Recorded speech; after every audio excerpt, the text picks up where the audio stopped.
સ્થાનિક સ્વરાજની ચૂંટણી પછી ઘણા બધા જિલ્લા અને તાલુકામાં એવા દ્રશ્ય સર્જાયા કે જેમાં ભારતીય જનતા પાર્ટીના નેતા હાર્યા હોય અને કાર્યકર્તાઓને ખૂબ ગુસ્સો આવ્યો હોય।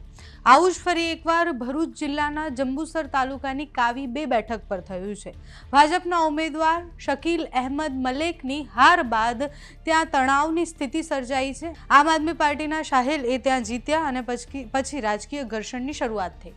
સોશિયલ મીડિયા પર વિડીયોઝ વાયરલ થયા। તલવાર સાથે એમના સમર્થકો અને ઉમેદવાર દેખાયા। સાથે જ સ્થાનિક જેટલા પણ ગ્રુપ હતા એ બધા જ ગ્રુપમાં એક મેસેજ નાખવામાં આવ્યો કે હવે તમારા ગામના પાણીનો પુરવઠો બંધ કરી દેવામાં આવશે।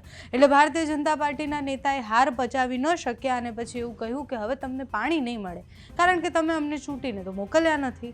આવું દાહોદમાં પણ થયું હતું। દાહોદમાં પણ જ્યારે ભારતીય જનતા પાર્ટીના ઉમેદવાર હાર્યા તો એમના સમર્થકો ગયા અને પછી લાઇટનો જે થાંભલો હતો એ કાઢીને નીકળી ગયા અને કહ્યું કે અહીંયા તો હારી ગયા છે એટલે અહીંયા સુવિધા નહીં પહોંચાડીએ। આ આખી ઘટના જે છે આમ આદમી પાર્ટીના જિલ્લા પ્રમુખ ત્યાંના જિલ્લા પ્રમુખ પિયુષ પટેલે બધે શેર કરી, સોશિયલ મીડિયા પર વાયરલ કરી। સાથે જ એમણે આકરા પ્રહાર કરતા એવું કહ્યું કે આ પ્રકારની પ્રવૃત્તિઓ મતદારોને ડરાવવાનો પ્રયાસ અને લોકશાહીના મૂલ્યોને દબાવવાને હીન પ્રયાસ જે છે એની સામે એક્શન લેવાવા જોઈએ, કડકમાં કડક કાર્યવાહી થવી જોઈએ।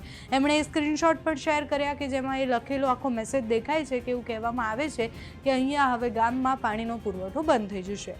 હાર જે છે એ સ્વીકારવી એમ પણ અઘરી રહેતી હોય છે, પણ તમારે એ જનતાનો જનાદેશ સ્વીકારવો ખૂબ જરૂરી હોય છે। તમે ક્યાંક એમાં ઉણા ઉતર્યા હશો એટલે જ જનતાએ તમને પસંદ નથી કર્યા એ માનવાથી રહ્યું। એ કોઈ પણ પક્ષના ઉમેદવાર હોય, હાર જીત તો સ્વાભાવિક રીતના કોઈની ને કોઈની તો થવાની જ છે। અત્યારે તો ત્યાંથી જે દ્રશ્ય સામે આવ્યા છે, સાથે જ આમ આદમી પાર્ટીના ત્યાંના પ્રમુખ જે કહી રહ્યા છે તેના પર કરીએ નજર। આજે ભારતીય જનતા પાર્ટીના રાજની અંદર લોકશાહી જ્યારે ખતમ થવા જઈ રહી હોય એવું દેખાઈ રહ્યું છે।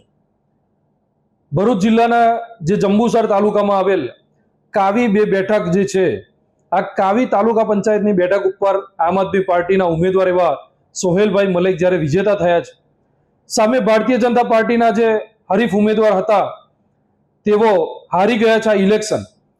ત્યારે એમને ખુલ્લેઆમ જ્યારે તલવાર કાઢી અને તલવારો કાઢી અને એમને વિડીયો અને પોસ્ટ વાયરલ કરી ને ખુલ્લામાં ધમકી આપી, ગ્રામજનોને, જનતાને ધમકી આપી કે અમે તમારા ગામનું પાણી બંધ કરી દઈશું ને આજની તારીખની અંદર એ પાણી પણ એમને બંધ કરી દીધું છે। ત્યારે ભારતીય જનતા પાર્ટીના રાજની અંદર આવી જે ગુંડાગર્દી છે એ જનતા ક્યાં સુધી સહન કરશે? ભારતીય જનતા પાર્ટીના રાજની અંદર બળાત્કાર, લૂંટ, જ્યારે આવી બંદૂકો ખુલ્લેઆમ લઈને ફરવી, તલવારો ખુલ્લેઆમ લઈને ફરવી, આ કેટલું યોગ્ય છે?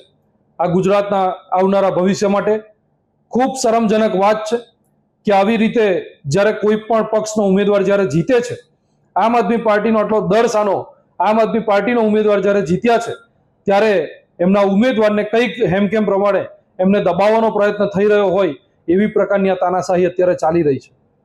ત્યારે અમે આશા રાખીએ છીએ કે ભરૂચ જિલ્લા એસપી સાહેબ આની ઉપર કડકમાં કડક કાર્યવાહી કરે।